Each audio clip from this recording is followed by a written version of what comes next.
The videos that have been released are pretty impressive. But the videos that I'm told that people have seen, that I've spoken to, that have not been released are just like, you know, more in focus. They'll exhibit like a flight characteristic. Like, for instance, there's one out right now called the Go Fast. According to people that I've talked to, you see the Go Fast, and the guy is like he's trying to get his radar on it. He goes, I got him, and he finally gets it as it's screaming across the top of the ocean, right? The Go Fast. You can look up Go Fast. But apparently that video is much longer, and then it does a 90-degree angle turn and then shoots off the screen. So there's that. The famous Tic Tac that David Fravor had talked about, where it's like stationary and the jet's flying towards it, and then it shoots off to one side. That was in 2004, the Nimitz UFO encounter. That apparently, according to David Fravor and others, there's a much higher resolution version of that one, somehow, that has not been released. There's stuff that underwater. I mean, I just heard some incredible stories. In fact, I've been hearing incredible stories for decades about video and photographic evidence that has yet to see the light of day. And when I got to meet with the guy who spearheaded the ATIP program, who was former Senate Majority Leader Harry Reid, which I had to pinch myself that I was in the same room with the guy, he confirmed on camera, which was a very, very big gotcha moment in the phenomenon, where he says, I said, wait a minute, are you suggesting that there's a lot of there's evidence that hasn't been released to the public? And he says, I'm telling you that most of the evidence has yet to see the light of day. So some intelligence or agency, I don't know who's in charge, is sitting on the most compelling. I know this because I've talked to the witnesses that have either handed the evidence over or that they've seen the evidence. They've seen the video and photographic evidence. So one of my objectives moving forward is locating that footage and locating who has the authority to release it. Because that would be, it's one thing to talk about the reality of the phenomenon. It's another to start, they've got all the sensors for them to start releasing it into the general public. Right. Another thing is Al Puthoff, who was the head of, I think, what was he?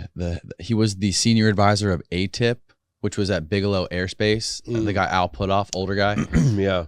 He talks about the same thing, except that what happens is a lot of this technology, a lot of this information that's being held is in the hands of private agencies.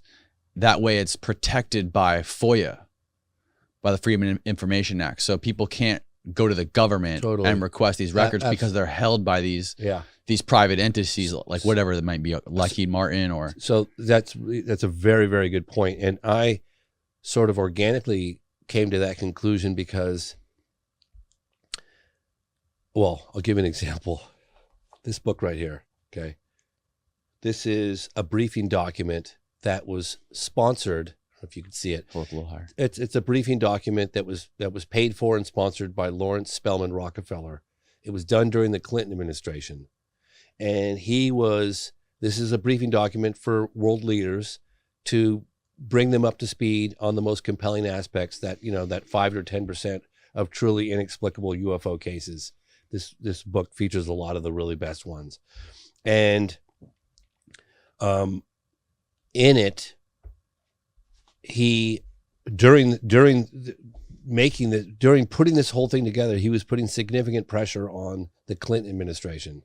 In fact, he even said to Clinton, "You either going to go after the UFO phenomenon, or I'm going to expose the fact that you're not willing to do this. I know this. I have inside information. This has definitely happened." Or I'll publish on the front page of everything. And UFOs were kind of getting a little bit of traction because you had the 50th anniversary coming up for the Roswell. Mm-hmm. There had been some reports coming out. There was the Bob Lazar thing. People were talking UFOs in the early 90s, early mid 90s. So ultimately what they concluded was, he said, okay, President Clinton said, okay, give me a case. What case should we go after? And Rockefeller said, Roswell. So they went after Roswell, the administration. They've got, I cover some of this in the phenomenon, but they went after Roswell. And at the end of the day, they concluded that the hard evidence had gone out to these subcontractors. So these outside companies that were free from oversight. So when the government says we don't have it, they don't. Right? They really don't have it. You know, it could be like, let's just say Boeing or Lockheed Martin or one of these companies. They are outside of oversight from members of Congress and presidential reach. Right. So, because people go, well, the president has access to everything. Well, actually he doesn't, because if it's outside, I guess, or if you don't know about it. He said, President Clinton said he was not happy with the answers he was getting. So, and you know, you hear the same thing. I mean, President Jimmy Carter had said that. Gerald Ford had gone, you know, I talked to Gerald Ford. I interviewed Jimmy Carter very briefly at a book signing where he was basically like, we went after it, but we weren't getting the answers. Who else was, well, I'm sure Bush knew probably quite a bit because he was head of the CIA. I don't know about Bush Jr.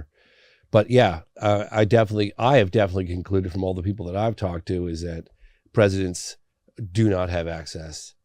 And I don't know who does, to be honest with you. I'm not sure what agency does. I wish I did know. You know, I'd like to know.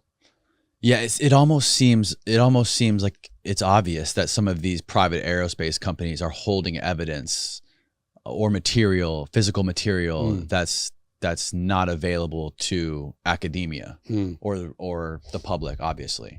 Which I think it makes it, which shows, you know, one of the reasons for stuff like this, the Congress having the bill to the Whistleblower Act to protect the people who work in those companies, to shine light on it or make it public. But at the same time, it seems like those people, it would be hard for them to do it because they would just be sacrificing their career. Also think of it this way. How do they benefit by sharing what they have with the general public? How do they benefit? Right? Like, you have to reveal your vulnerabilities and the things that you don't know in order to reveal what you do know. Because as soon as you start talking about these, I mean, just think about it. If the president of the United States tomorrow said, you know, my fellow Americans, it's been brought to my attention that we have structured craft of unknown origin whizzing around with impunity in our airspace.